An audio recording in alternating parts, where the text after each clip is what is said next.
Hello and welcome back to my channel. I'm CS Jaspreet. I hope that you all are doing well and you're preparing for your exams. And I am here with one of the important videos on numericals of company law for June 2023.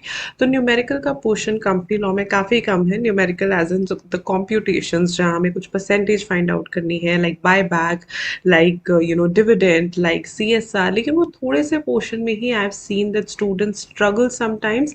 So I have found out 20 past year questions जो पिछले attempts में पूछे गए हैं. कई आप देखोगे इनमें रिपीटेड क्वेश्चंस भी हैं, बिकॉज देखो कॉन्सेप्ट तो उतना ही है ना, कॉन्सेप्ट तो उससे बाहर नहीं है. तो वो सारे क्वेश्चंस मैंने निकाले हैं alongside the solutions ताकि आपको बार बार जाके ढूंढने ना पड़े. So these are the questions that today we are going to practice together. I would take as much less time as I can ताकि आप फटाफट से इसे quickly revise कर लो. These are the 20 questions and the link to this PDF will be, you can find the same on the Telegram. मैं Telegram पे इस link को share कर दूंगी. तो मैंने पास्ट ईयर के जो क्वेश्चंस हैं वो फाइंड आउट किए, वो न्यूमेरिकल क्वेश्चंस, और कई आप इनमें देखोगे कि रिपीटेड क्वेश्चंस भी हैं. ये 20 क्वेश्चंस हम यहाँ पे प्रैक्टिस करेंगे. ये 20 क्वेश्चंस प्रैक्टिस करने के बाद ट्रस्ट मी आपको अपने आप में कॉन्फिडेंस आ जाएगा that yes I can attempt the numerical questions, right. So one thing, and secondly मैं इसके साथ साथ जिस भी सोल्यूशन में, जिस भी क्वेश्चन में ज़रूरत पड़ेगी तो मैं सोल्यूशन सॉल्व करवा दूंगी और उसका PDF लिंक भी आपको प्रोवाइड कर दूंगी, right. So without any further ado, I should start the video. Please subscribe to my channel if you have not done it yet because it is the biggest motivation so that I can upload all these useful videos for all of you, right? और आप ये समझ लो कि इसमें से questions आते हैं किसी किसी attempt में round about 10-12 marks के भी numerical type question पूछे गए, which is not at all difficult. आपको सिर्फ provision समझना है, उसकी applicability समझनी है, and that is it, right? So let's start with the video. सबसे पहले हम बात करते हैं इस question की which relates to buyback. तो पहले के कुछ questions buyback से related है. The first question states that Board of Directors of Pius Limited gives you the following information. ये सारी information उन्होंने दे रखी है. Share capital, paid up share capital, reserves, DRR. Board of Directors by a resolution passed at its meeting decides to go for buyback. तो जहाँ पे ऐसा कोई क्वेश्चन आता है, सबसे पहले आपने ये चीज़ देखनी है कि किस टॉपिक की बात हो रही है. तो सबसे पहले हमने देखना है कि किस टॉपिक की बात हो रही है. तो यहाँ पे बायबैक की बात हो रही है, तो हमने बायबैक के प्रोविजंस जो है वो याद करने हैं. अब यहाँ पे the question is that they decide to buy back through board 20% of the company's paid up share capital plus free reserves. इसकी वैलिडिटी हमें बतानी है of the board's resolution, right. तो इसकी वैलिडिटी कैसे डिसाइड करेंगे? सबसे पहले आप देखो उन्होंने सेक्शन बाद में मेंशन किया. पहले उन्होंने आंसर बता दिया कि अगर आपको 20% का बाय बैक करना है तो आपको शेयर होल्डर्स अप्रूवल लेना पड़ेगा. उसके पीछे का रीजन सिंपल है, सेक्शन 68 सबसेक्शन 2. अच्छा, ये आंसर्स जो है ये गाइडलाइन आंसर्स हैं, तो आपको पता चल जाएगा ये आंसर्स देख के भी कि इंस्टीट्यूट आपसे कैसे आंसर्स एक्सपेक्ट करती है, राइट. तो सबसे पहली बात कि आपने सेक्शन भले ही आई वुड से कि आपको नहीं सबसेक्शन नहीं भी याद आ रहा तो एटलीस्ट सेक्शन तो मेंशन कर ही लो. Like section 68 deals with buyback, ये तो आप लर्न कर ही लो कि बायबैक का टॉपिक आता है तो सेक्शन 68 आपने मेंशन करना है. तो सेक्शन 68 में प्रोविजन होता है दो चीज़ों का. यहाँ पे बायबैक बोर्ड भी अप्रूव कर सकती है और शेयर होल्डर्स भी अप्रूव कर सकते हैं. बेसिकली दोनों के पास ही ये पावर जो है कंपनीज एक्ट में दे रखी है, लेकिन सिर्फ लिमिटेशन किस चीज़ पे है कि कितने परसेंट की बायबैक ये अप्रूव कर सकते हैं. तो बोर्ड जो है वो 10% of paid up share capital plus free reserves की बायबैक अप्रूव कर सकता है और share holders 25% of aggregate of paid up share capital plus free reserves की बायबैक जो अप्रूव कर सकते हैं. अब क्योंकि यहाँ पे 20% की बात हो रही है तो बोर्ड रेजोल्यूशन से नहीं चलेगा, उन्हें शेयर होल्डर का अप्रूवल भी लेना पड़ेगा. So this is how you are going to answer it. यहाँ पे लिखा हुआ है that considering the statutory provisions, because 10% से नीचे होता तो बोर्ड कर सकता है, अब ये 10% से ज़्यादा है तो ऑब्वियसली उन्हें शेयर होल्डर्स का अप्रूवल लेना पड़ेगा. Board of directors can approve only up to 10%. तो आंसर ये है कि अगर 20% की बात कर रहे हो then the resolution passed by the board needs to be approved by the share holders by means of special resolution. अब ऑलरेडी बोर्ड ने पास कर दिया है तो उसे आपको शेयर होल्डर्स से भी अप्रूव करवाना पड़ेगा by special resolution. This is how you are going to quote in the exam. ठीक है, moving to the next question. एनएकी limited wants to purchase its own. अब यहीं से पता चल रहा है wants to purchase its own share means buyback की बात कर रही है. ठीक है, वहाँ पे उन्होंने तीन तीन चीजें दी, unsecured loan, balance of depreciation reserve and securities premium account. यहाँ से पैसे निकाल के वो बायबैक करना चाहती है, तो हमें इसकी लीगैलिटी बतानी पड़ेगी। Again section 68। तो सेक्शन 68 अगर आपने ध्यान से पढ़ा होगा तो सेक्शन 68 में आपको पता होना चाहिए कि बाय बैक जो है वो सिर्फ तीन जगहों से ही कंपनी कर सकती है। You should always remember this. एक होते हैं फ्री रिजर्व्स, फ्री रिजर्व से कर सकती है। एक होता है सिक्योरिटीज प्रीमियम अकाउंट, और तीसरा होता है अदर प्रोसीड्स। ठीक है, अदर प्रोसीड्स में भी सेम काइंड ऑफ शेयर्स नहीं आने चाहिए जिसका आप बाय बैक कर रहे हो, उसके अलावा अगर कोई है तो अदर प्रोसीड्स भी चल जाती है। तो free reserve, security premium account and other proceeds, तो इन सब में से आपने यही चेक करना है कि कौन से यहाँ पे अवेलेबल हैं और कौन से अवेलेबल नहीं है। तो यहाँ पे उन्होंने बताया अनसिक्योर्ड लोन नहीं हो सकता इससे because it is not allowed, depreciation reserve नहीं हो सकता इससे because it is not allowed, सिर्फ सिक्योरिटीज प्रीमियम अकाउंट से ही हम पैसा यूज करके बाय बैक कर सकते हैं। तो लेकिन सबसे पहले उन्होंने प्रोविजन बताया, सेक्शन 68 है, इन तीन जगहों से हम ले सकते हैं। तो यहाँ पे सिर्फ और सिर्फ हम सिक्योरिटीज प्रीमियम अकाउंट से ले सकते हैं। ऐसा ही सिमिलर क्वेश्चन एक दूसरे अटेम्प्ट में आया था, नाम थोड़ा सा बदल गया और एक और चीज बदली है, बट लुक वाइज आप देखोगे ऑलमोस्ट सेम क्वेश्चन है। तो यही चीज होती है, कभी कभी हमें कॉन्सेप्ट सेम आ जाता है। यहाँ पे सिर्फ छोटी सी चेंज क्या करी उन्होंने कि of course its own shares buy back है, अनसिक्योर्ड लोन है, ये तो नहीं हो सकता, ठीक है, क्योंकि वो तीनों में फॉल नहीं करता।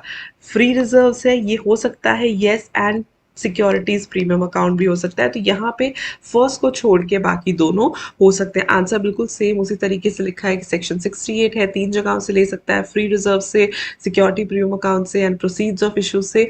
और जो बाय बैक है, हाँ, सेम काइंड ऑफ शेयर्स या same kind of other specified securities वहां से नहीं लेना, अदरवाइज आप कर सकते हो। ठीक है, moving to the next question. ये काफी स्कोरिंग टाइप का क्वेश्चन है, और buy back, sweat equity share का मैंने जो चैप्टर नंबर 2 है शेयर एंड शेयर कैपिटल, उस पर पूरी एक वीडियो पोस्ट की थी, रिविजन वीडियो। अगर आपने वो नहीं देखी, I leave the link in the description box, आप वहां से जाके चेक कर सकते हो और ये सारे टॉपिक्स आराम से रेफर कर सकते हो।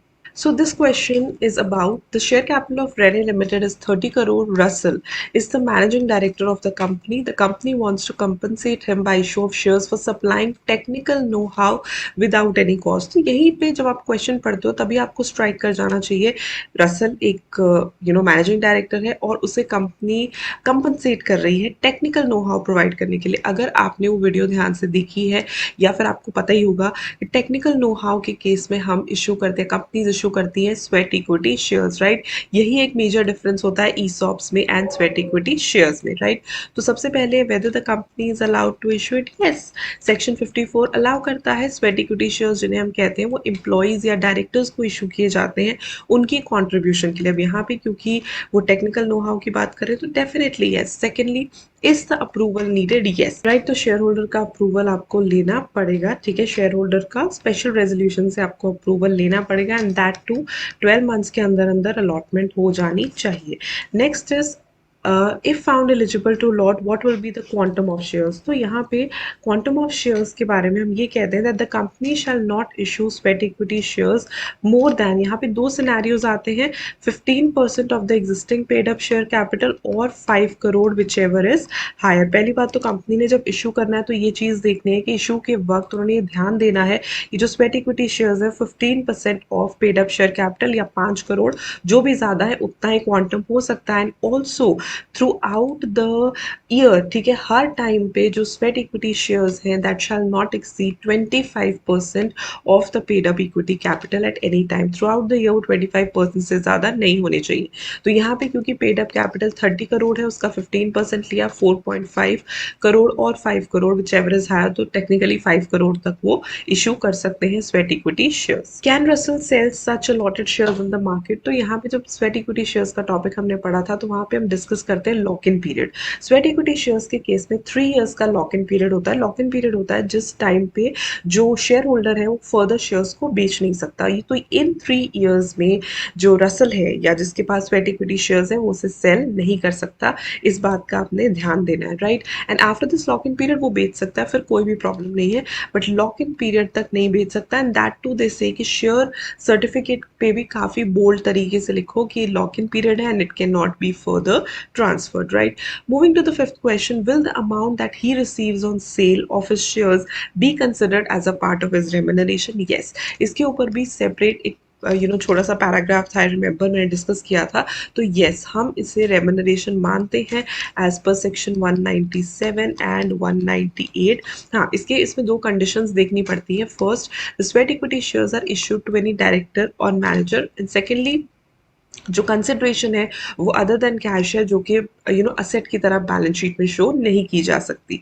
सो questions like these are very very scoring, इसलिए जो टीनी टाइनी डिटेल्स हैं शेयर कैपिटल के बारे में, डायरेक्टर्स के बारे में, उसे ध्यान से पढ़ के जाना, राइट।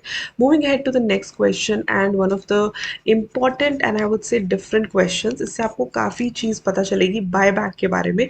तो ऐसा क्वेश्चन जो है ये अगर आ जाता है और अगर आपको आता है then nothing like that, right. तो ये क्वेश्चन थोड़ा सा ट्रिकी है, इसे ध्यान से समझना और सुनना, एंड आई विल डेफिनेटली मैं इसका पीडीएफ में लिख दूंगी ताकि आपको पता चल जाए। तो प्रीमियम लिमिटेड एक कंपनी, अगेन उसने बाय बैक करनी है, बैलेंस शीट से ये सारी डिटेल्स आपको पता चल गई। अपने maximum quantum of buy back decide करना है with the share holders approval, ठीक है। Maximum quantum of buy back क्या होगा with the share holders approval, आपने ये देखना है, ठीक है। तो सबसे पहले ना तीन चीज़ें आपने कंसिडर करनी है। सब first thing is 25% of paid up share capital, ठीक है। ये मैक्सिमम क्वांटम होता है 25% ऑफ पेड अप शेयर।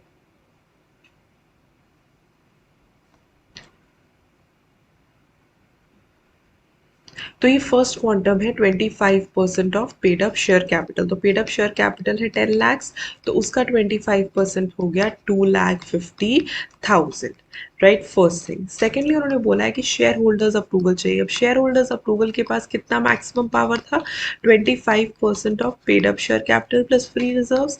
तो 25% ऑफ 10 lakhs प्लस 5 lakhs, ठीक है। 15 lakhs का 25% करेंगे तो आ जाएगा 3,75,000, ठीक है। एंड थर्ड चीज़ है डेट इक्विटी रेशो, ठीक है। ये भी देखनी पड़ती है। डेट इक्विटी रेशो जो है 2 से ज़्यादा नहीं होनी चाहिए बेसिकली, बट यहाँ पे एक सबसे इम्पॉर्टेंट चीज़ आती है कि ये जो डेट इक्विटी रेशो है ना, जो 2 से ज़्यादा नहीं होनी चाहिए, ये आफ्टर बाय बैक हमने कंसिडर करनी है, यानी कि पोस्ट बाय बैक होने के बाद डेट टू इक्विटी रेशो 2 से ज़्यादा नहीं होनी चाहिए। ये बात का आपने ध्यान देना है, ठीक है। आप इसे कैसे फाइंड आउट कर सकते हो, सिक्योर्ड डेट गिवन है प्लस अनसिक्योर्ड डेट गिवन है, नीचे paid up share capital plus free reserve, right. So this is the formula for debt equity ratio, जो कि 2 से ज़्यादा नहीं होना चाहिए। लेकिन यहाँ पे एक चीज़ का आपने ध्यान देना है, it is post buy back या आफ्टर बाय बैक। इसी को अगर हम बैक वर्किंग में देखेंगे तो इसका मतलब है कि सिक्योर्ड प्लस अनसिक्योर्ड डेट का जो भी टोटल है, राइट, उसका जो हाफ है that should be paid up share capital plus free reserve, ठीक है। अगर हम इसे भी सॉल्व करते हैं तो इसी तरीके से निकलेगा कि इसका जो हाफ है सिक्योर्ड प्लस अनसिक्योर्ड डेट का जो हाफ है उतना ही total of paid up share capital plus free reserves होना चाहिए। तो अगर हम इसे फाइंड आउट करेंगे 15 lakhs plus 7 lakhs divided by 2, so it will be 11 lakhs, यानी कि एक्सपेक्ट किया जाता है कि total of paid up share capital plus free reserve जो है वो 11 लाख होना चाहिए, ठीक है। अब हम इसे निकालते हैं, डेट इक्विटी रेशियो निकालते हैं आफ्टर बाय बैक कितनी आएगी। सो डेट अगर हम देखें तो डेट तो उतना ही रहेगा, ठीक है। Secured plus unsecured debt 22 lakhs जो हमने पहले ही निकाला है, which is 15 lakhs plus 7 lakhs, ये तो इतना ही रहेगा, ठीक है। ये इतना ही रहेगा। लेकिन इक्विटी या कैपिटल जो है वो आफ्टर पोस्ट बाय बैक कैसे हो जाएगी, जो पेड अप शेयर कैपिटल है उसमें से भी हम 3,75,000 निकाल देंगे और फ्री रिजर्व्स में से भी हम 3,75,000 निकाल देंगे। 3,75,000 है ये वाली अमाउंट, ठीक है। जो हमने बोला था ना कि इतना तो आपने रखना ही रखना है, 25% का जो मैक्सिमम डिडक्शन है उतना तो आपने रखना ही रखना है। तो वो निकालने के बाद जितना भी अमाउंट हमारे पास बचता है, यहाँ से बचेगा 6,25,000 और यहाँ से बचेगा 1,25,000 एंड द टोटल इज 7,50,000। तो अब इसकी हम डेट टू इक्विटी रेशियो जब निकालेंगे तो वो कितनी आएगी, 22 lakhs divided by 7,50,000, right? 22 lakhs divided by 7,50,000 आ रही है 2.93, जो डेफिनेटली 2 से ज़्यादा है, तो हम ये बाय बैक इतने अमाउंट का तो रेकमेंड कर ही नहीं सकते, ठीक है। तो क्वेश्चन पूछ रहा है कि मैक्सिमम क्वांटम बताओ, ठीक है। तो मैक्सिमम क्वांटम क्या होगा, अगेन हम यहाँ पे बैक वर्किंग करेंगे, ठीक है। बैक वर्किंग क्या होगी, you will say that 10 lakhs का जो पेड अप शेयर कैपिटल था, ठीक है, प्लस 5 lakhs ना तो होना ही चाहिए, माइनस 11 lakhs, ठीक है। इसमें से 11 lakhs निकाल दो, जो हमने पहले देखा कि इतना हमें चाहिए paid up share capital plus free reserves, इतना हमें चाहिए as per debt equity ratio divided by 2, ठीक है। ये कितना आ जाएगा, 15 lakhs minus 11 lakhs divided by 2, 4 lakhs divided by 2, 2 lakhs। तो 2 lakhs है मैक्सिमम क्वांटम जितना वो अलाउ कर सकते हैं, as in 20,000 shares at ₹10 each का बाय बैक हो सकता है, ठीक है। इस तरीके से आपने सॉल्व करना, और मैंने एग्जैक्टली उसी वे में सॉल्व किया है जिस वे में गाइडलाइन आंसर में गिवन है। स्कैनर्स में थोड़ा कॉम्प्लिकेटेड है, बट यहाँ पे इजी, आपको इजीली समझ आ जाएगा, ठीक है। So it is firstly 25% of aggregate, 25% of paid up equity share capital, and then यहाँ पे बारी आ जाती है रेशो की। तो ये रेशो वाला जो पॉइंट है, ये हर एक क्वेश्चन में गिवन नहीं होता, राइट। तो इसलिए ये रेशो वाले पॉइंट को यहाँ पे अगर आप समझ जाओगे तो आप किसी भी क्वेश्चन में लिख सकते हो, राइट। तो इस तरीके से ही इन्होंने फाइंड आउट किया है जैसे मैंने आपको करवाया है, right. Moving to the next, अब again equity share capital, free reserves, revaluation, P and L and this. यहाँ पे क्वेश्चन आ रहा है डिविडेंड का। डिविडेंड पिछले, अब यहाँ पे सबसे पहले जब डिविडेंड की बात आती है तो ये देखो कि कंपनी का प्रॉफिट है या लॉस, तो यहाँ पे है नेट लॉस। क्यों, क्योंकि डिविडेंड्स हम कब कहते हैं कि कंपनी का प्रॉफिट होता है तभी डिविडेंड डिक्लेयर होता है। अब यहाँ तो नेट लॉस है। पिछले 3 साल में जो डिविडेंड डिक्लेयर हुआ है वो है 8%, 10% and 12%। Advice the board of directors. अब यहाँ पे सबसे पहले आपने याद रखना है section number. So question number 6, इसका जो लिंक है वो भी मैं टेलीग्राम में डाल दूंगी ताकि आपको इजीली समझ आ जाए, राइट, क्योंकि ये हैंड रिटन है तो आपको इजीली पता चल जाएंगे। क्वेश्चन नंबर 6 जो है वो ये कहता है, सेक्शन 1, 2, 3, सबसे पहले तो डिविडेंड का ये लर्न कर लो और मेंशन कर देना। अगर इनएडिक्वेट, वैसे एक जनरल प्रिंसिपल ये होता है कि डिविडेंड या तो आप करंट ईयर के प्रॉफिट से दो या प्रीवियस ईयर के प्रॉफिट से दो, लेकिन अगर इनएडिक्वेट प्रॉफिट है या एब्सेंस ऑफ प्रॉफिट है तो भी आप दे सकते हो, no problems in that, right. और हमें दिख रहा है कि यहाँ पे नेट लॉस है, ठीक है। तो लॉस के केस में, यानी कि इनएडिक्वेसी ऑफ प्रॉफिट या एब्सेंस ऑफ प्रॉफिट के केस में, हम जो डिविडेंड है वो निकाल के देते हैं अक्यूमुलेटेड प्रॉफिट से, जो कि प्रीवियस ईयर्स में अर्न किया गया है और फ्री रिजर्व्स में ट्रांसफर किया गया है। सो इन केस ऑफ इनएडिक्वेसी और एब्सेंस ऑफ प्रॉफिट, बिल्कुल आप डिविडेंड डिक्लेयर कर सकते हो। तो आपने कहाँ से डिक्लेयर करना है, ये एक्यूमुलेटेड प्रॉफिट, जो पिछले सालों में कमाया हुआ प्रॉफिट से जो फ्री रिजर्व्स में ट्रांसफर कर दिया गया है उसमें से निकाल के आप जो है डिविडेंड दे सकते हो, नो प्रॉब्लम्स इन दैट। लेकिन इसके एडिशन में रूल्स में कुछ कंडीशंस हैं जो आपको यहाँ पे लर्न करनी पड़ेगी। फर्स्ट कंडीशन है, पिछले 3 सालों का एवरेज जितना निकलेगा उससे ज़्यादा प्रॉफिट, उससे ज़्यादा डिविडेंड आपने नहीं देना, राइट। पिछले 3 कंसेक्यूटिव ईयर्स में जितना भी डिविडेंड आपने दिया उसका एवरेज निकाल लो और ये मैक्सिमम है, इससे ज़्यादा डिविडेंड आपने नहीं देना। सेकेंडली, जो टोटल अमाउंट ड्रॉन है, ठीक है, फ्रॉम सच एक्यूमुलेटेड प्रॉफिट्स, वो 1/10 of paid up share capital और फ्री रिजर्व से ज़्यादा नहीं होनी चाहिए। यानी कि एक्यूमुलेटेड प्रॉफिट से जितना भी पैसा आप निकाल रहे हो वो 1/10 of paid up share capital और फ्री रिजर्व से ज़्यादा नहीं होना चाहिए। थर्डली, जो रिजर्व्स है, एक्यूमुलेटेड प्रॉफिट्स जो कि रिजर्व्स में है, उसमें से विड्रॉल करने के बाद 15% of paid up share capital रहना चाहिए। यानी कि विड्रॉल के बाद जो रिजर्व्स हैं वो 15% of paid up share capital से नीचे नहीं जाने चाहिए, shall not fall below 15% of paid up capital. And lastly, जब आप उसे विड्रॉ करोगे तो सबसे पहले आप लॉसेस को सेट ऑफ करोगे, जो करंट ईयर के लॉसेस हैं उन्हें आप सेट ऑफ करोगे। तो इस चीज का आपने ध्यान देना है, right. So what are these, question number 6, अगर इनएडिक्वेसी ऑफ प्रॉफिट है तो सबसे पहले जो रेट ऑफ डिविडेंड है वो पिछले 3 सालों का एवरेज से ज़्यादा नहीं होना चाहिए। तो इस क्वेश्चन में पिछले 3 सालों का है 8, 10, 8, 10 एंड 12 डिवाइडेड बाय हम इसे 3 करेंगे तो यानी कि 10% से ज़्यादा डिविडेंड नहीं होना चाहिए, राइट। सेकेंडली, जो एक्यूमुलेटेड प्रॉफिट से विड्रॉल है, ठीक है, जो विड्रॉल का अमाउंट है वो 1/10 of paid up share capital plus free reserve से ज़्यादा नहीं होना चाहिए। 1/10 of, right, 1/10 of paid up share capital कितना है, 10 lakhs प्लस 2 lakhs, राइट, यानी कि 12 lakhs है तो 1,20,000 से ज़्यादा का विड्रॉल नहीं होना चाहिए। थर्डली, जब आपने विड्रॉ करा लिया रिजर्व में से, तो रिजर्व का विड्रॉ करवाने के बाद 15% of paid up share capital से नीचे नहीं जाना चाहिए, यानी कि 15% of paid up share capital कितना हुआ, 1,50,000, because 10 lakhs paid up share capital है, 10 lakhs का 15% 1,50,000, राइट। अब रिजर्व टोटल है 2 lakhs माइनस 1,50,000, तो उन्होंने बोला है कि रहना चाहिए विड्रॉल के बाद 1,50,000 रहना चाहिए, उससे कम नहीं होना चाहिए। So technically they are trying to say कि 50,000 से ज़्यादा विड्रॉल आप नहीं करवा सकते, 50,000 से ज़्यादा का विड्रॉल नहीं हो सकता, यही चीज़ें यहाँ पे मेंशन है। एंड लास्टली, जब आप, दैट्स द फोर्थ पॉइंट, सबसे पहले जो करंट लॉसेस हैं उन्हें सेट ऑफ करना है, राइट, जो करंट लॉसेस हैं उन्हें आप सेट ऑफ करोगे। तो ये क्वेश्चन है, इट्स इंपॉर्टेंट क्वेश्चन, इसमें जितने भी पॉइंट्स यहाँ पे रेफर किए गए हैं सारे आपको लर्न करने हैं, बिकॉज ये रूल्स में स्टेटेड है और ये सारे पॉइंट्स काम करते हैं अगर इनएडिक्वेसी ऑफ प्रॉफिट होता है।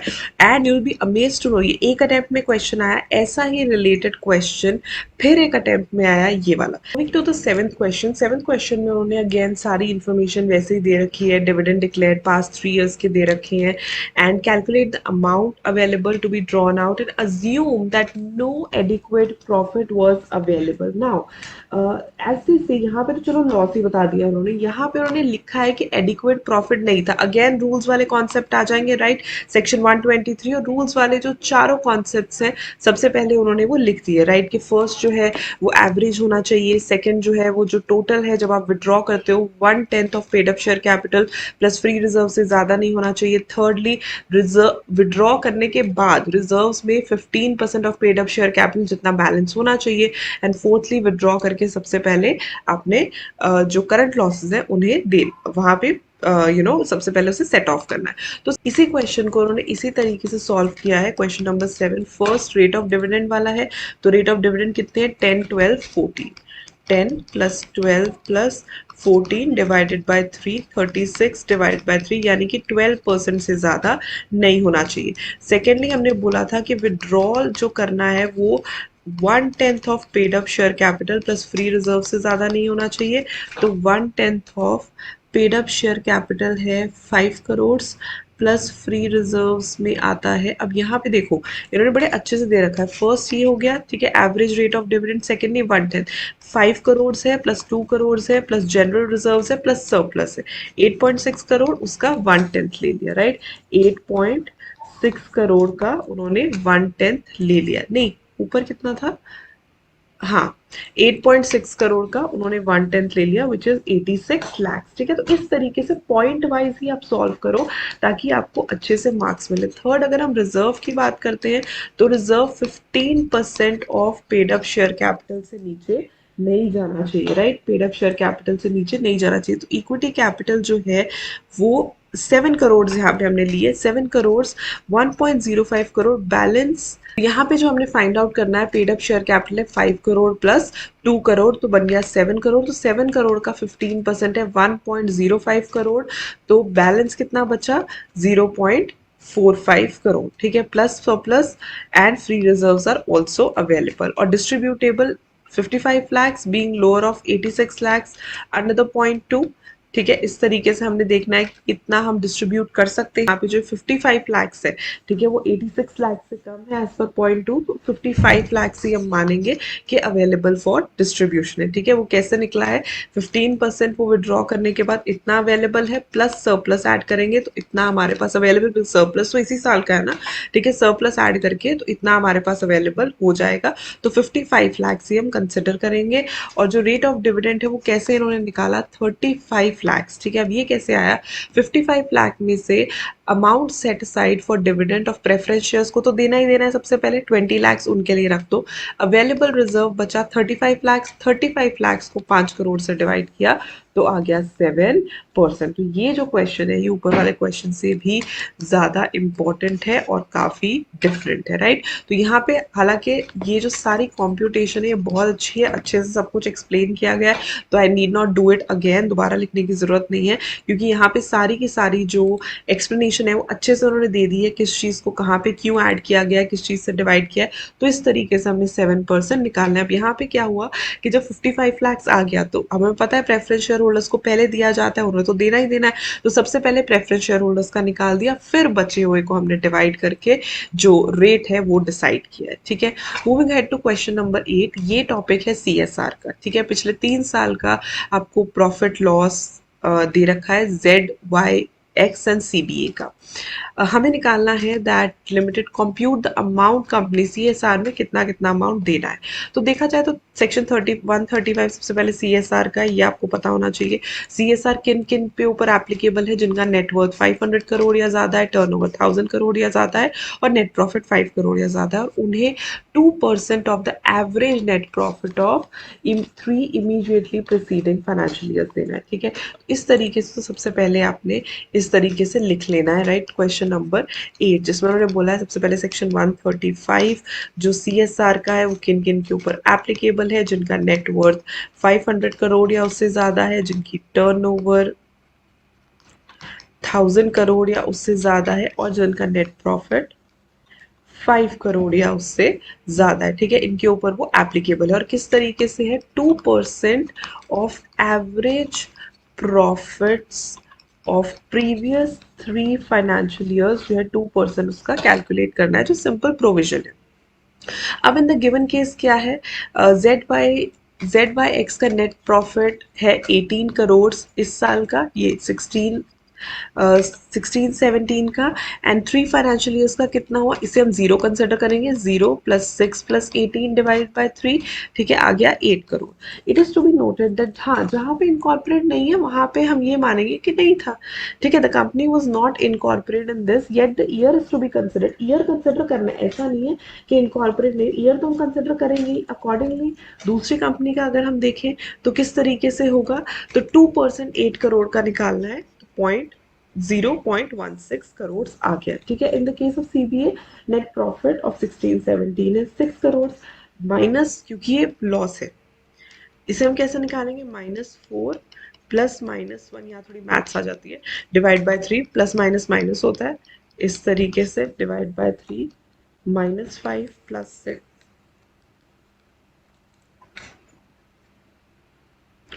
डिवाइड बाय 3, 33.33 आ जाएगा। तो it is to be observe कि लॉस था, कोई बात नहीं, तो इसीलिए 2% of this is this, simple, इसमें कुछ भी ज़्यादा डिफिकल्ट नहीं था, सिंपल, इसमें कुछ भी ज़्यादा डिफिकल्ट नहीं था। अगर हम ZY X की बात करें तो जिस ईयर में वो इनकॉर्पोरेट नहीं थी उसे हम ज़ीरो ले लेंगे, +6 + 18 divide by 3 which comes out to be 24, right. 24 divide by 3 of course 8 crore है, इसका 2% जो है हमने देना है, ठीक है।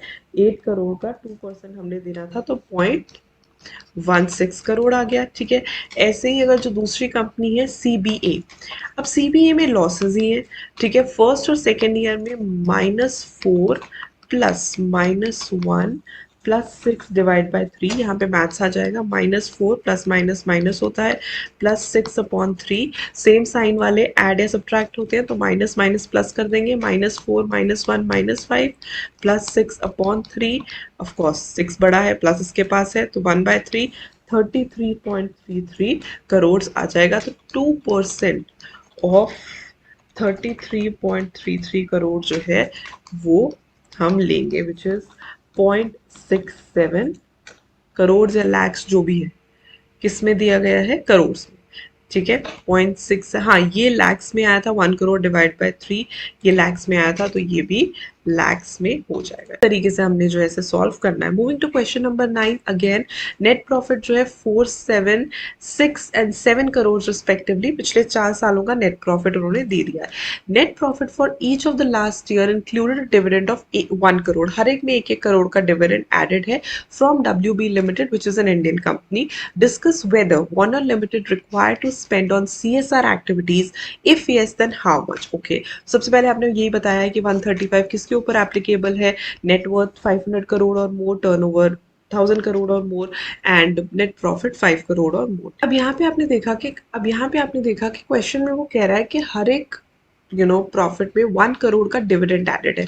तो यहाँ पे एक कैच है जो यहाँ पे आपने आप मार्क करना है। Then in order to determine the net profit from another Indian company और प्रॉफिट्स मेड, तो उनसे जो डिविडेंड आ रहा है ना वो हमें एक्सक्लूड करना है। किसी और इंडियन कंपनी से अगर डिविडेंड आ रहा है तो वो हमने एक्सक्लूड कर देना है। More over 2% CSR is 2% of average net profits, right. Average net profit निकालना सबसे पहले जरूरी है, ठीक है। वही net profit and average net profit वाली बात हो गई। तो it shall be considered 7 crore minus 1, इस तरीके से होगा। देन इट वुड बी पिछले 3 सालों का हमने कंसिडर करना है। तो 767 नॉर्मल था। दिस इज क्वेश्चन नंबर 9, ठीक है। तो क्वेश्चन नंबर 9 में पहली सारी चीजें सेम है, सिर्फ अगर डिविडेंड किसी और इंडियन कंपनी से रिसीव हो रहा है तो हम वो प्रॉफिट्स में से एक्सक्लूड कर देंगे CSR एक्टिविटी के लिए। तो पिछले 3 सालों का प्रॉफिट था 7 करोड़ प्लस 6 करोड़ प्लस 7 करोड़, लेकिन हमने ये कंसिडर नहीं करना। इन तीनों में से हमने -1 करोड़ -1 करोड़ -1 करोड़ कर लेना है, जो कि डिविडेंड था किसी और कंपनी से, इंडियन कंपनी से जो डिविडेंड आ रहा था। इन तीनों को डिवाइडेड बाय 3 करके फाइंड आउट करना है।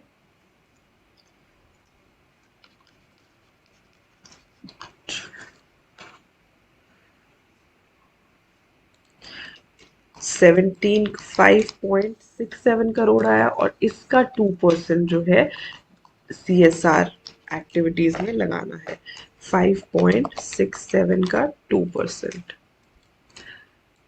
11.33 lakhs, 11.33 lakhs, right. So this is how you need to calculate. तो इस क्वेश्चन में ये कैच था कि अगर किसी और इंडियन कंपनी से डिविडेंड आ रहा है तो वो हमने एक्सक्लूड कर लेना है। द नेक्स्ट क्वेश्चन अगेन, तीनों का प्रॉफिट दे रखा है। The profit from the financial include 1 crore from its foreign subsidiary company, subsidiary है बट फॉरेन सब्सिडरी है, and 1 crore from an Indian company as dividend. तो हमें CSR निकालना है। अब वही चीज सबसे पहली चीज, एवरी कंपनी हैविंग नेटवर्थ ऐसे ऐसे उनके ऊपर एप्लीकेबल है।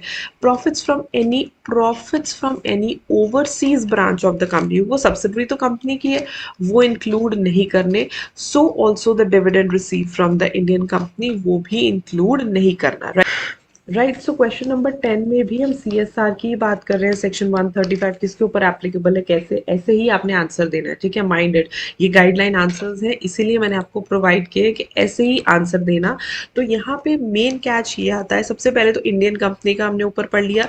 अगर किसी इंडियन कंपनी से डिविडेंड आता है तो वो तो हमने एक्सक्लूड करना ही करना है, लेकिन इसी के साथ अगर अपनी ही किसी फॉरेन ब्रांच या अपनी, अब ये बोल रहे हैं अपनी फॉरेन सब्सिडरी है, उसे भी एक्सक्लूड करना है, उससे भी जो डिविडेंड रिसीव हो रहा है वो हमने एक्सक्लूड करना है। अब दूसरी चीज यहाँ पे आप नोटिस करोगे कि सिर्फ एक ही साल में ये हो रहा है, प्रॉफिट फॉर 2020 2021। तो 2020 एंड 2021 के प्रॉफिट में से 1 करोड़ में से हम 1 करोड़ और 1 करोड़ दोनों का ही निकाल देंगे, यानी कि फॉरेन सब्सिडरी का भी 1 करोड़ निकाल देंगे और इंडियन कंपनी का भी निकाल देंगे। So this comes out to be 6 crore plus 5 crore plus 4 crore divided by 3 which is 15 crore over 3 which is 5 crore. 2% of 5 crore ही जो है वो अलाउड होगा, राइट।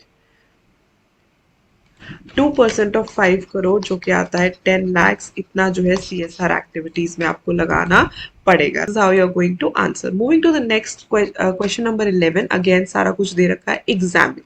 अब यहाँ पे सब कुछ देके examine लिखा है. क्या लिखा है? Intends to acquire shares in another company.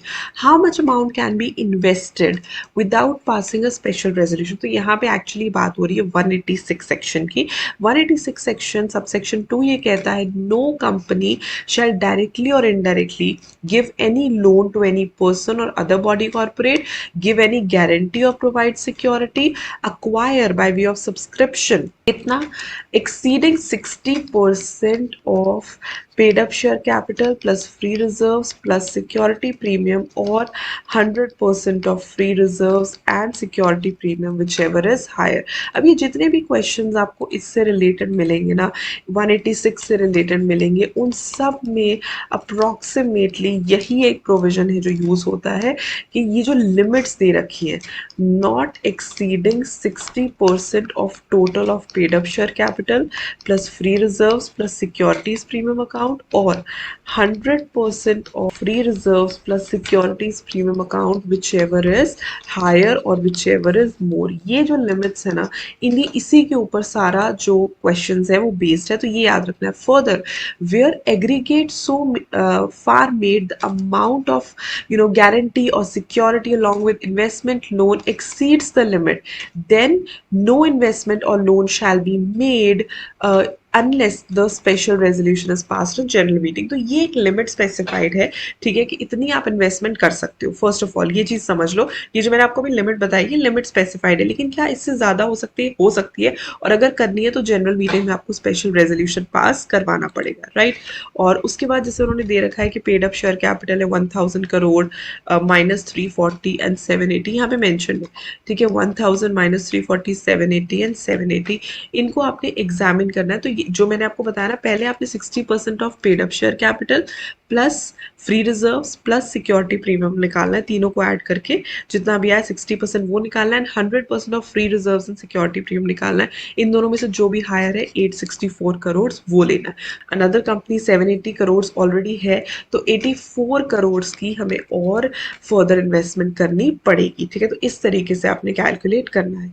Moving to question number 12. Again board of directors by a resolution decide to provide a loan of 50 crores to Happy Limited. Paid up share capital of Joy Limited is 100 crore, aggregate balance of free reserves and security premium is 40 crore. Examining the provision, अब बताओ. तो सबसे पहले वही चीज है, directly या indirectly give any loan, guarantee or security, acquire exceeding 60% of paid up share capital, free reserves and securities premium account or 100% of free reserves and securities premium account whichever is more. और अगर है then you need to take the special resolution. तो again वैसे ही calculate करना है.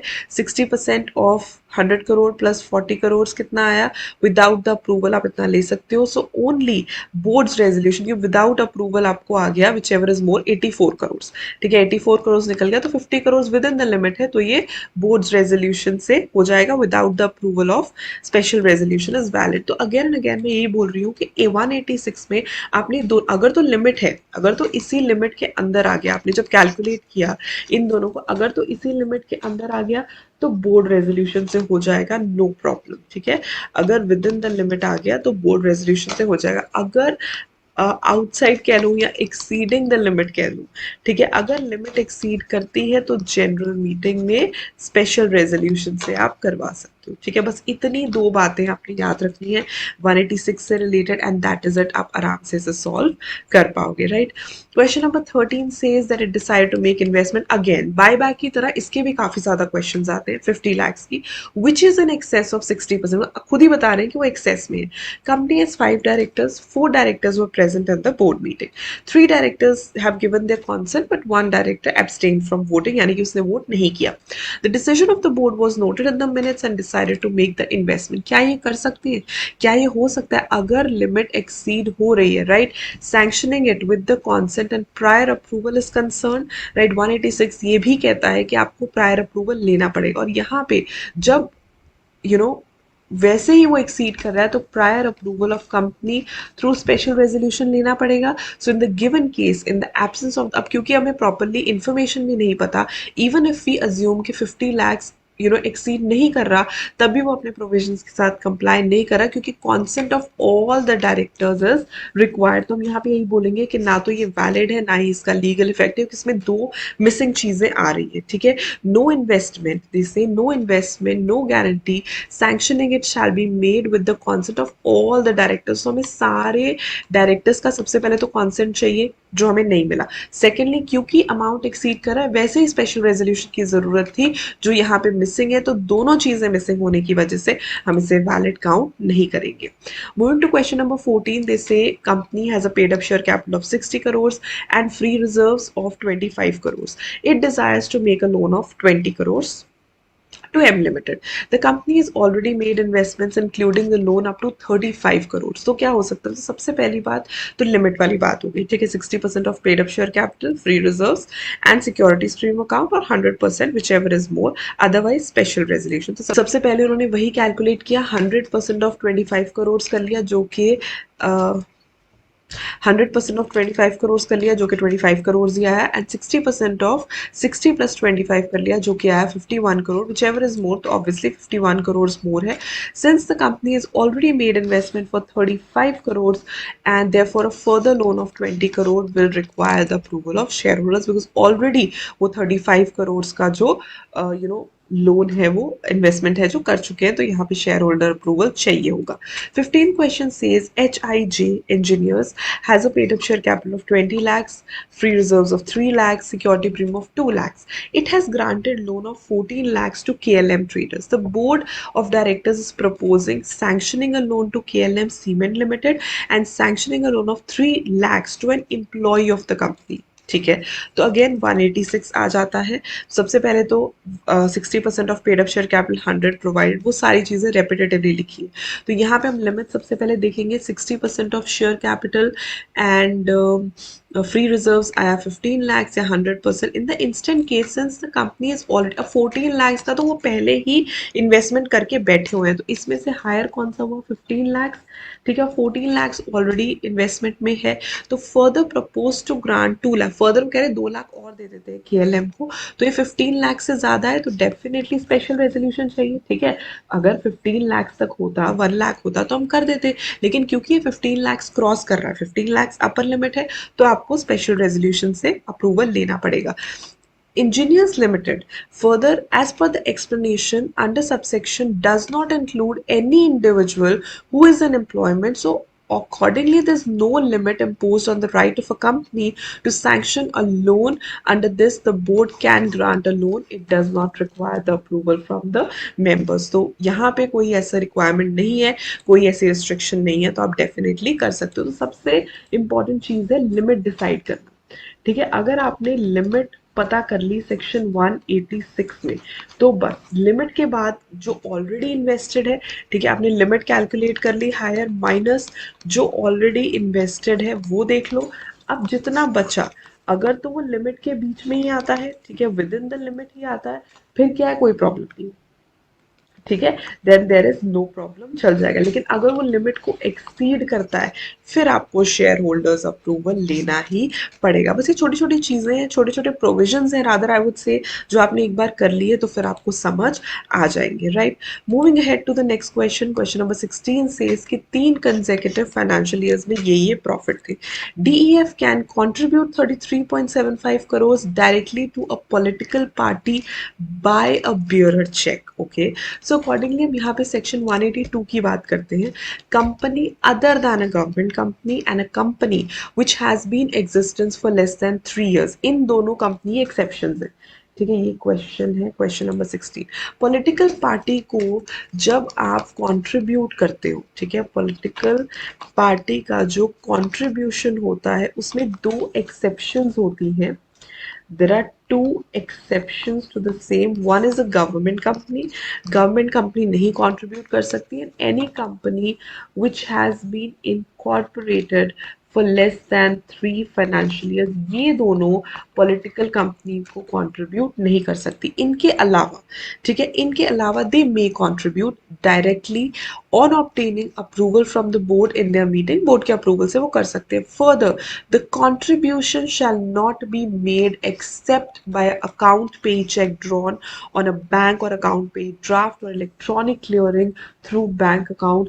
ये जो as per this they cannot bearer cheque से वो नहीं कर सकते, they cannot contribute through a bearer cheque. तो इस चीज से याद रखना है कि मोड ऑफ पेमेंट जो है उसका आपने बहुत ध्यान देना है।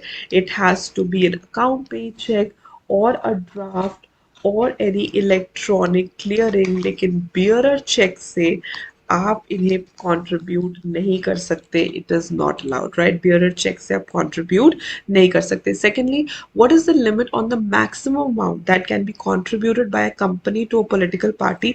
तो मैक्सिमम अमाउंट क्या है? एज पर section 182, again other than a government company and a company which has been in existence for less than 3 financial years, they may contribute, to any political party, so they can contribute any amount, कोई भी limit नहीं है। Thirdly, they say, would your answer be different if DEF Limited is a government company and donation is given by account pay check? So government company तो वैसे ही allowed नहीं है, ठीक है?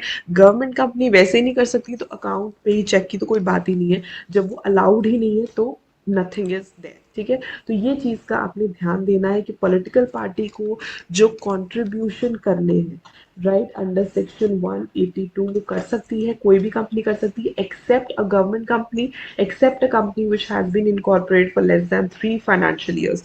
मोड ऑफ पेमेंट है वो अकाउंट पे चेक हो सकता है, ड्राफ्ट हो सकता है, इलेक्ट्रॉनिक क्लियरिंग हो सकती है, बियरर चेक नहीं हो सकता। और अगर अमाउंट की बात करें तो it can be any amount, कोई भी लिमिट नहीं, कोई भी लिमिट नहीं है। Moving ahead to question number 17, again उन्होंने फिगर्स प्रेजेंट की है, paid up share capital, reserve, security premium, ये सारी। The board of directors want to borrow a sum of 50 lakhs as long term loan without obtaining the consent of the members in the general meeting by special resolution, now advise the board। Okay, ये deal करता है 180 से। तो section 180 ये कहता है कि जो बोर्ड ऑफ डायरेक्टर्स हैं वो स्पेशल रेजोल्यूशन से कॉन्सेंट से बोरो कर सकते हैं अगर मनी एक्सीड होती है the total of paid up share capital plus free reserves plus securities premium account apart from temporary loans. Temporary loans को छोड़ के, टेम्पररी लोन्स होते हैं जैसे कि रीपेबल और डिमांड हो गए, या 6 मंथ्स के लोन हो गए, शॉर्ट टर्म कैश क्रेडिट्स, वो सारी चीज़ें उन्हें हम कंसिडर नहीं करते। तो इसी तरीके से अगर हम कंसिडर करें तो paid up share capital consider करेंगे, रिजर्व एंड सरप्लस करेंगे, सिक्योरिटी प्रीमियम करेंगे, जिसका टोटल आ गया 175 lakhs। अब ये भी चीज देखने वाली है, रीवैल्यूएशन रिजर्व फ्री रिजर्व नहीं होता। ऑलवेज रिमेंबर दिस, ये कई जगह पे क्लियरली मेंशन्ड भी होता है, रीवैल्यूएशन रिजर्व फ्री रिजर्व नहीं होता। यही अगर हम बोरोइंग को देखें, लॉन्ग टर्म बोरोइंग है 125 एंड टेम्पररी लोन जो ले रखा है वो है 25 150। तो जो शॉर्ट टर्म बोरोइंग्स है वो हम कंसिडर करेंगे, टेम्पररी लोन वो भी हम नहीं लेंगे। So therefore company can borrow up to 25 lakhs without seeking approval. So total of ये टोटल है 175 lakhs एंड ऑलरेडी बोरोड है 150 lakhs, राइट? ऑलरेडी बोरोज है, तो 25 lakhs तक वो विदाउट अप्रूवल ले सकते हैं because then it will not exceed. लेकिन it can not borrow 50 lakhs without obtaining the consent. अगर आप 50 lakhs बोरो करना चाहते हो तो फिर आपको कॉन्सेंट लेना पड़ेगा, क्योंकि 50 lakhs 25 lakhs से ज्यादा है। Basically what are they trying to say कि क्वेश्चन नंबर 17 ये कह रहा है कि सेक्शन 180 बोरोइंग की लिमिट देता है, ठीक है? बोरो जो है अगर up to aggregate of paid up share capital plus free reserves plus securities premium account है, अगर विद इन द लिमिट्स है तो स्पेशल रेजोल्यूशन की जरूरत नहीं है। लेकिन अगर इसे एक्सीड कर रहा है तो स्पेशल रेजोल्यूशन की जरूरत है। यहाँ पे भी सेम हम वही चीज करेंगे, तीनों को ऐड करेंगे, माइनस जो ऑलरेडी बोरोइंग्स कर रखी है वो लेस करेंगे। अगर बची हुई विद इन द लिमिट्स है तो ऐसे ही चल जाएगा, लेकिन अगर एक्सीड कर रही है तो फिर स्पेशल रेजोल्यूशन करवाना पड़ेगा, जनरल मीटिंग में अप्रूवल लेना पड़ेगा। Moving to the next question, XYZ limited जो है वो इन्वेस्टमेंट कंपनी है and the principal business is acquisition of shares and debentures. Assets बता दिए, इनकम बता दिए. Whether the company is an investment company as per section 186 and eligible to claim exemption, ये हमने चेक करना है. तो as per the explanation, investment company वो कंपनी होती है सबसे पहले जिसका principal business acquisition of shares debentures है. ठीक है, and a company will be deemed to be principally engaged in the business of acquisition of shares, debentures, or other. And if the assets of the company debentures constitutes not less than 50% of its assets, income derived from investment company constitutes not less than 50% of the total income. In the light of the above explanation, the assets in the form of investments, they are less than 50% of total assets, and also income derived is less than 50%. तो ये दोनों ही condition satisfy नहीं होती तो ये investment company नहीं है. Basically you have to check कि ये जो टोटल इन्वेस्टमेंट है, ठीक है, जो इन्वेस्टमेंट असेट्स है 95 upon 200 is 95 divided by 200 into 100 is 47.5%. तो assets as to total जो investment के assets हैं वो total में 50% से ज़्यादा होने चाहिए. अगर वो investment company है तो यहाँ वो नहीं है. As an income में भी ऐसा ही होना चाहिए. 12 divided by 30 into 100 is 40%. So basically, what are they trying to tell you? Question 18 section 186 states कि इन्वेस्टमेंट कंपनी कैसे बनेगी. इन्वेस्टमेंट कंपनी में दो कंडीशंस हैं कि जो इन्वेस्टमेंट में के असेट्स हैं as in shares and debentures हैं, they should be more than 50% of total assets. Total assets के 50% से ज़्यादा होने चाहिए. और जो इन्वेस्टमेंट से इनकम आ रही है, right, that should also be more than 50% of the total income. लेकिन अगर हम यहाँ पे कंसिडर करें तो जो असेट्स की बात हमने की थी, असेट्स देखें तो it is 95 upon 200, 47.5%, which is less than 50%. और इनकम की अगर हम बात करें तो इनकम था 12 डिवाइडेड बाय 30 विच इज 40%. और दोनों ही लेस दैन 50% से, तो it is not an investment company. तो इस चीज का ध्यान रखना है, ऐसे क्वेश्चंस भी पूछे जा सकते हैं. Moving ahead to question number 19. Now they say again statement दे रखी है, प्रॉफिट लॉस दे रखा है. Board of directors of a company and its meetings decide to contribute to charitable organization for charitable purposes sum of 3 crore out of the net profit of 2015. This contribution has been made by board without seeking approval of shareholders in general meeting. In the light of the provision आपने बताना है, and what will be your answer? What shall be your answer in case of board decides to contribute 1 crore? सबसे पहले हम पहले वाले का answer देंगे. तो बेसिकली बोनाफाइड जो कंट्रीब्यूशन है वो कर सकता है board. Further the prior permission is required if it exceeds 5% of average net profit of 3 preceding years. ठीक है, तो ये 181 में आता है कि अगर चैरिटेबल ऑर्गेनाइजेशन में आप इन्वेस्ट कर रहे हो, इन चैरिटेबल ऑर्गेनाइजेशन में अगर आप इन्वेस्ट कर रहे हो, तो in this case it shouldn't be more than 5% of average net profit of past 3 years. अगर तो इसके अंदर अंदर है फिर तो कोई प्रॉब्लम नहीं है, कोई भी उसकी जरूरत नहीं पड़ेगी. तो यहाँ पे अगर हम 5% ऑफ एवरेज नेट प्रॉफिट्स देखते हैं, so that comes out to be 50 lakhs. ठीक है, so board is not empowered to take decision in excess of 50 lakhs. Board decision तो 50 lakhs तक वो कर सकता है कॉन्ट्रीब्यूट. सो 1 करोड़ के लिए उसे मेंबर्स का अप्रूवल लेना पड़ेगा. Again prescribing the limit. ये सारी जो चीजें हैं ये लिमिट से ही रिलेटेड है. लिमिट अगर आपको पता है तो आप आराम से प्रोविजन जो है वो कर सकते हो. And moving to the last question. The last question again सारा डाटा आपको दे रखा है. They say due to losses in 2014-15 the company is not in a position to pay remuneration to Miss Jyoti, the managing director of the company. As per the agreement of service between Ms. Jyoti and the company, in case of losses or inadequacy, she is to be paid remuneration on the basis of effective capital. तो decide the maximum. इसमें basically कुछ नहीं देना, आपको बताना पड़ेगा ये वाला टेबल. ये टेबल जो आपने, so the answer to this question I have picked from the guideline answers. लेकिन इस टेबल में अमेंडमेंट आ गई थी तो आंसर थोड़ा सा डिफरेंट है. I tell you how it is. सबसे पहले आप ये देखो, so I tell you how it is. सबसे पहले आप ये देखो कि इसमें हमें इफेक्टिव कैपिटल कैलकुलेट करनी पड़ती है. तो इफेक्टिव कैपिटल कैसे कैलकुलेट करते हैं?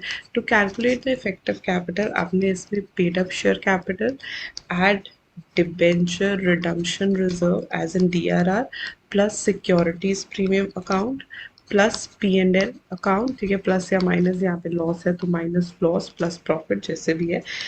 revaluation reserve नहीं लेना, not to be considered, and that is actually the effective capital। ठीक है, मैं आपको सॉल्व करके यहाँ पे दिखा देती हूँ। इस पर्टिकुलर क्वेश्चन के लिए इफेक्टिव कैपिटल है, पेड अप कैपिटल आपने लेनी है 10 करोड़, ठीक है। Then you will take DRR not specifically excluded, इसे हम इंक्लूड करते हैं। देन आप लोगे securities premium account which is 20। Then आप कंसिडर करोगे P&L अकाउंट जो कि लॉस है 10। देन रीवैल्यूएशन रिजर्व नहीं कंसिडर करना है यहाँ पे। एंड बाय कैलकुलेटिंग 30 40 माइनस 10 30, तो 30 करोड़ टेक्निकली इसकी जो है इफेक्टिव कैपिटल आ गई है, जो आपको इजीली समझ आ जाएगा, राइट।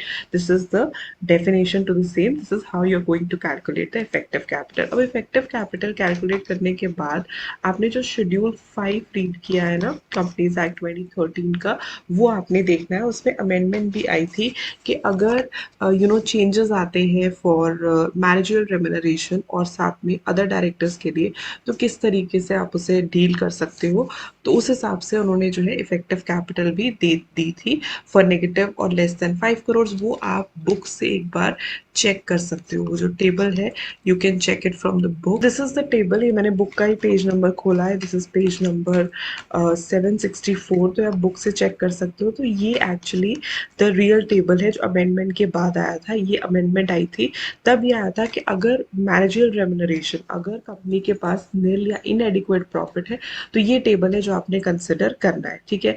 अब यहाँ पे अगर हम क्वेश्चन में देखें तो this person is a managing director, ठीक है। ये जो पर्सन है ये मैनेजिंग डायरेक्टर है, तो टेक्निकली इसका जो this is for the managerial persona, this is for the director, this is for non-executive director, this is for non-executive director and independent director, तो हम ये वाला कंसिडर करेंगे। तो अगर हम देखें 30 करोड़ आया है तो वो इस कैटेगरी में फॉल करेगा, और 84 लाख तक की जो है रेम्युनरेशन, ईयरली रेम्युनरेशन की जो लिमिट है वो मिल सकती है, right. This is how you are going to calculate. What was the question?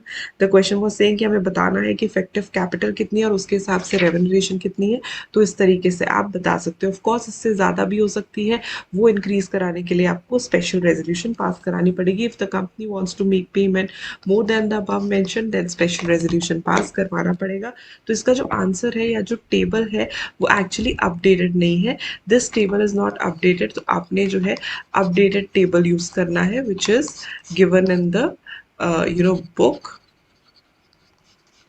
right, not this one, right. Go for the book one, जो बुक में दिया है उसके हिसाब से ही आपने जो है आंसर लिखना है। बस इफेक्टिव कैपिटल, ये क्वेश्चन मैंने इसलिए पिक किया था कि आपको ये पता चल जाए कि एक बार कि इफेक्टिव कैपिटल कैसे निकालते हैं, इफेक्टिव कैपिटल कैसे सॉल्व करते हैं, तो उससे आपको आइडिया लग जाएगा, right. I hope this video helps. I hope कि आपको समझ आ गए होंगे कि अगर न्यूमेरिकल क्वेश्चन आते हैं कंपनी लॉ के एग्जाम्स में तो उसे कैसे परफॉर्म करना है। They are not at all difficult, very very easy, just provisions को याद रखना है और आप जो हो आराम से पेपर में न्यूमेरिकल क्वेश्चन सॉल्व कर सकते हो। Do these 20 questions, they are very very useful and helpful as well.